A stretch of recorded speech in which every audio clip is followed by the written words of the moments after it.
Have you ever wondered what it takes to grow a beautiful plant and like in your containers for your yard? Okay, the first thing we're going to talk about is potting soil. Okay, there's a lot of rules with potting soil. This soil actually is our recipe. It is what my husband as the grower has formulated. And potting soil has several different elements in it. It's got a little bit of peat moss in it. This little white is vermiculite. And this little white speck that you see actually is for air. So the soil isn't solid like clay soil.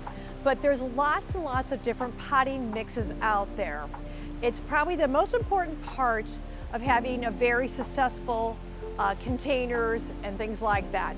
The reason why you want the best potting soil is because that's what your plant is living in. You don't want to take dirt out of your yard and drop it down into what you're planting, like of all your new little plants.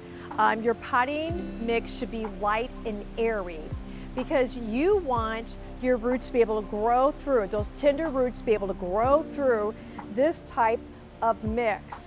There's a little bit of peat moss in here, and sometimes there's pine bark in here, and then the perlite is in there.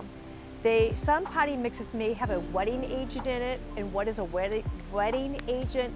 It's something that retains the moisture in it. So I don't like all this fancy potting soil you see people that have like mixed in fertilizer, because you don't know truly how much is in there.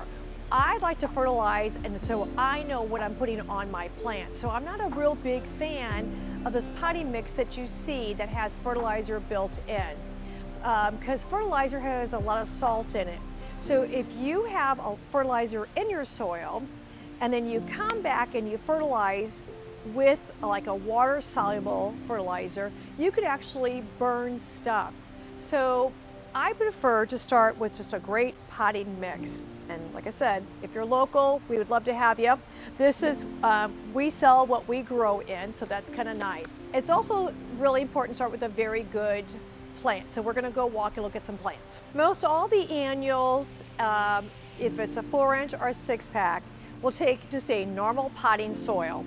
And when you pull this out, you can see all these beautiful roots. You can just simply put that right down into your soil, and then you're going to backfill, or you're going to put it as deep as the soil volume is this deep as the pot was. You don't want to get the soil up to here. You're going to plant level with your new potting soil. You're going to backfill, maybe push down a little bit on it. But your soil should be airy enough where all these new super thin roots can just branch right on out. So don't take your hand and bunch all that up, because in that new loose soil, they'll go right through it. So that's how beautiful your healthy roots should look. And dahlias, look how beautiful this dahlia is. It's beautiful.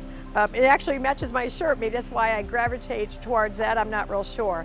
But there's no reason to break all those roots up. Okay, let's put them back in his pot. But most of your annuals, when you plant them, don't mound. You want to get that plant level with the soil in your new pot. Don't mound it up, because you're going to cause root rot, or you're going to end up rotting off. Ooh, let's clean this up on here. Get all that dead stuff off.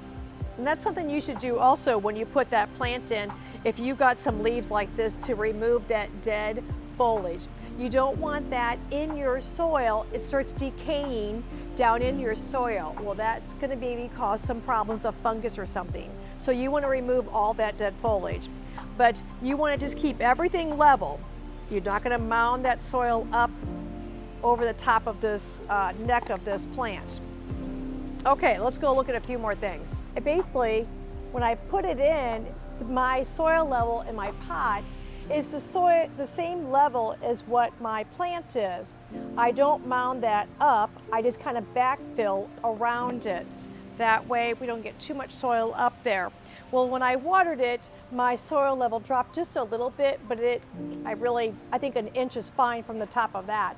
Gardening is trial and error. That's the only thing I can tell you. The best thing is when it's successful, the rewards are so great to see all your beautiful hard work being done. So, okay, that's my pro tip for today. I wish you the best of luck. Happy planting. Thanks for watching. Make sure you like, share, and subscribe to my channel.